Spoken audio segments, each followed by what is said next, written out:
orang yang suka mendengar dan taat kepada pemerintah, sekalipun pemerintah itu di kalangan hamba abdi Habasyi.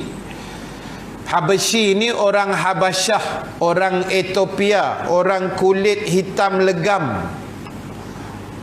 Minta maaf sebut, baru ni Taipusam, orang India kan, kat Batu Kek kan, hitam lah, gelap kulit. Habasyi 2-3 kali ganda lagi hitam daripada geng Batu Kek itu lagi. Memang gelap sungguh tuan. Tapi Nabi kata, walaupun pemerintah kamu tu orang kulit hitam, hamba lagi, hamba tahu, bukan orang biasa. Dia hamba tapi dia orang kulit hitam, orang Habasyi, dan dia ketua kamu. Kalau arahannya baik, kamu kena dengar dan taat. Untuk taat kepada pemerintah, kita kena dengar arahannya, dan kalau betul tidak bercanggah, wajib kena ikut. Itu asas. Ya ayyuhallazina amanu atiullaha wa atiur rasul wa ulil amri minkum. Wahai orang beriman, taatlah kamu kepada Allah, taatlah kamu kepada Rasul, dan pemimpin yang dilantik di kalangan kamu. Kena taat. Allah ketaatannya mutlak, Rasul ketaatannya mutlak. Mutlak maksudnya tak ada kompromi, tak ada excuse, tak ada cakap banyak, tak ada benda yang nak dikaji. Bila Allah Rasul keluar arahan, kena ikut. Dia tak ada tapis. Tapi untuk pemerintah, Allah kata wa ulil amri minkum. Dia tidak ada perkataan wa ati'u ulil amri minkum. Maknanya tidak mutlak, kena tengok arahan dia apa. So kita ni kena jadi orang yang banyak mendengar dari bercakap. Sebab itu ulama kata, kenapa Allah buat kita telinga ada 2, mulut ada 1? Supaya kurang bercakap, banyak mendengar. Jadi kita kena dengar lah tuan-tuan. Dengar Quran, dengar hadis, dengar tazkirah, dengar nasihat dah, dengar pengajaran. Banyak benda kita boleh buat supaya hidup kita ni betul-betul menjadi suatu yang dimuliakan oleh Allah. Dan satu yang saya tertinggal tadi tu, pasal abam tadi tu, bila Allah angkat darjat dia hari ni lah. Tadi masa azan saya tengok balik gambar di kubur pun sampai jam jalan menjelang maghrib tadi ke bumi. Satu benda yang dia menjadi punca Allah nak angkat dia, sebab dia tak pernah tinggal ibu dia, kan? Dia sentiasa apa-apa mesti mak dia dulu. Yalah, dia pun ayah dah tak ada kan. Dia mesti, mak dia dah hantar wheelchair dah, tak apa sihat. Tapi kok mana dia tak akan tinggal ibu dia. Itu dah Nabi dah janji kan, siapa yang berbakti pada ibu bapa, Allah akan bayar cash atas dunia. Yang lawan pun Allah bayar cash, yang baik pun Allah bayar cash. Oh, jangan buat main dengan mak ayah, jangan buat pasal. Kita lawan sikit aja dapat terus habuan dia. Tak usah cakap banyak memang dapat punya. Kan? Ada anak yang apa mak ayah dia masak, mak ayah pula, apa yang ibu dia masak ni memanjang tak sedap. Komplain lah, itulah ini, padahal sedap je. Contoh ni contoh komplain sampai kecil hati lah orang tua tu kan. Komplain je. Masa dia bujang tak, dia komplain, mak ni masak tak sedap lah, ini pahit ni, semua dia komplain, tak pernah yang memuji. Akhirnya kahwin dapat bini tak pandai masak. Apa dah muka? Ni contoh. Pasal masa bujang berapi kau komplain masakan mak. Itu tak ni kuah cair lah itu. Lah kali kahwin, bini pandai masak telur rebus. Mujur reti kat telur rebus tu. Kalau tidak, makan di kedai awak. Jadi tuan, ini contoh tuan-tuan, tak ada kena-mengena dengan siapa-siapa ni. Ini contoh yang kita nampak depan mata tu. Dia rajin sedekah, dia mendampingi ulama, dia jaga mak-mak dia. Allah angkat dia tuan, jangan main-main. Kita mati esok belum tahu gini. Jadi sebab itulah saya sebut tadi, jadilah orang yang suka hadir mendengar majlis-majlis ilmu.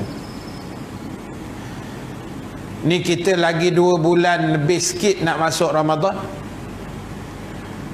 Jawatan kuasa surau masjid dah kelang kabut, dah menyusun jadual Ramadan tuan-tuan. Kami pun pening. Sebab jadual Ramadan ni dia special sikit berbanding jadual lain. Kan? Kadang dia bertukar sikit, kadang nyebutan luar lah apa, banyak lah. Jadi kena aturkan elok-elok. Dan saya pernah sebut dah pada tuan-tuan, dalam setahun, tiap-tiap tahun, dalam setahun yang saya berceramah, paling saya suka ceramah bulan Ramadan. Sebab ramai orang. Betul saya cakap. Saya kalau buka satu rahsia, saya rasa tuan-tuan ibu-ibu mungkin tak percayalah. Kan? Saya ni yalah, cuma ke belakang 2-3 tahun ni saya dah tak pergi, tak sempat lagi nak orang kata bawa jamaah pergi umrah. Kalau tidak sebelum tu hampir tiap-tiap tahun. Tapi jujur saya cakap tuan, sejak 10-15 tahun dulu, sejak saya jadi mutawif ni, sekali pun saya tak pernah pergi lagi umrah Ramadan. Saya tak pernah tuan-tuan. Walaupun orang kata Ramadan best ustaz kan. Ya, saya tahu best, tapi saya tak pernah. Tak pernah tu pasal apa? Pasal saya sayang nak tinggal kuliah Ramadan. Pasal aku geram orang ramai. Sedap nak balun masa tu. Cuma waktu lah pula pendek kan. Tazkirah ni 15-20 minit je, jangan lama kan. Orang nak terawih lagi, nak tadarus lagi. Yang penting more tu. Kan, nak menterkedarah more tu. Jadi saya tak pernah kan. Saya tak tahulah, mungkin akan datang ada rezeki kan. Sebab saya rasa ya Allah, aku sayang nak tinggal tazkirah Ramadan. Pasal ramai tuan-tuan, ramai. Ui, ramai tuan, jangan buat main. Memang ramai sungguh. Kalau masjid saya di Gombak dulu tu, hari pertama kedua Ramadan melempah ruah, 3 tingkat full house. Tepi tangga pun orang semayang, atas tangga sujud dahi terbelah 2 kat tangga.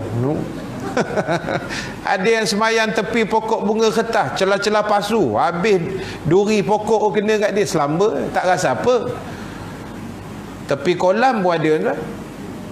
Hari pertama kedua tarawih kan, melempah, semua baru turun daripada langit. Ni kalau orang dengar marah tuan-tuan. Jadi tuan-tuan, itulah maknanya kita ni kena dengar tazkirah lah. Kena datang majlis ilmu. Sebab ilmu kita ni jangan kita rasa banyak dah kan. Sebenarnya tak banyak. Imam Syafi'i kata lagi banyak aku belajar, lagi banyak aku tak tahu. Lagi banyak ilmu aku, maknanya lagi banyak yang aku tak tahu sebenarnya. Jadi sebab itu tuan-tuan, apa pun hidup kita nombor 1, saya nak buat kesimpulan akhir pada malam ni. Separuh lagi hadis tu saya akan sambung pada bulan depan insya-Allah. Biiznillah. Baik.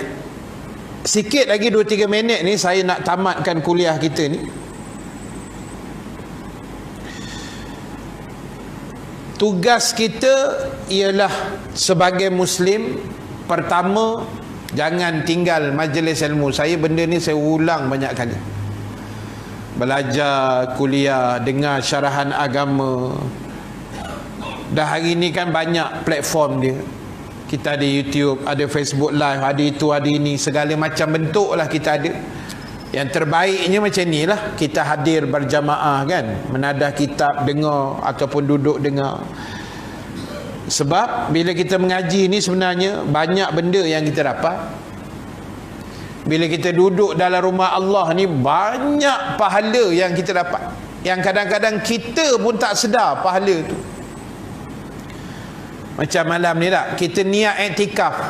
Bila tak niat iktikaf, tak dapat pahala iktikaf. Bila kita niat nawaitul iktikaf fi hazal masjid lillahi ta'ala, saja aku iktikaf dalam masjid ni kerana Allah, dapat. Duduk tu dapatlah pahala. Baca Quran lagi dapat pahala, dengar kuliah lagi dapat pahala. Ada benda yang Allah bagi kadang-kadang kita tak perasan. Contoh saya bagi contoh satu dua lah ringkas. Bila kita duduk, Nabi kata siapa yang selesai solat kemudian dia duduk di tempat solatnya, tak bergerak, makna tak beralih tempat. Kita duduk tempat kita tayat akhir tu. Siapa yang duduk sekejap lepas solat di wirid-wirid ke apa, dengan beberapa syarat. Syarat pertama, Nabi kata dia tak beralih tempat. Syarat kedua, dia tak bercakap benda yang dunia lah, yang bukan-bukan. Syarat ketiga, dia masih dalam wuduk, dia ada air semayang. Apa jadi? Selama dia duduk di situ, tak bergerak, tak berganjak dengan beberapa syarat yang dipenuhi tadi, maknanya dia duduk tu dia wirid, dia duduk tu dia tak cakap benda tak elok, dia duduk tu dalam wuduk.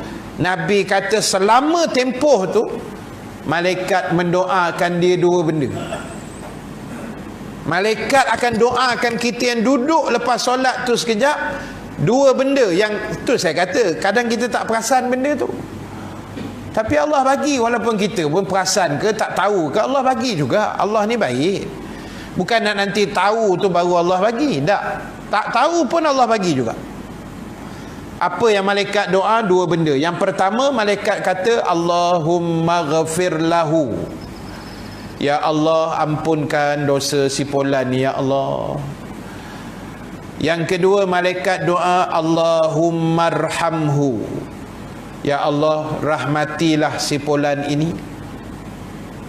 Dua doa malaikat ni kita akan dapat kalau kita cukup syarat tu. Macam kejap lagi lah, lepas isyak ni kan, kita wirid sekejap, katalah 5 minit. 5 minit tu malaikat doa sepanjang 5 minit tu. Tak mau ke benda tu? Rugi orang tak datang solat berjemaah. Rugi juga orang yang tak semayang langsung. Habis kalau semayang di rumah, dapat Ustaz? Dapat. Lepas semayang, duduk atas tikar semayang tu sekejap tak, wirid, zikir, doa sikit 3 minit. 3 minit malaikat doakan kita. Tapi syarat dia yang tadi tu lah, mesti ada wuduk, jangan berubah tempat, jangan bercakap. Tapi kalau kat rumah seorang, apa yang nak bercakap? Kalau bercakap juga tak tahu lah, tu memang wali. Jadi tuan-tuan, tu contoh. Sebab tu saya kata kena mengaji, biar tambah ilmu, biar kita reti, biar kita faham.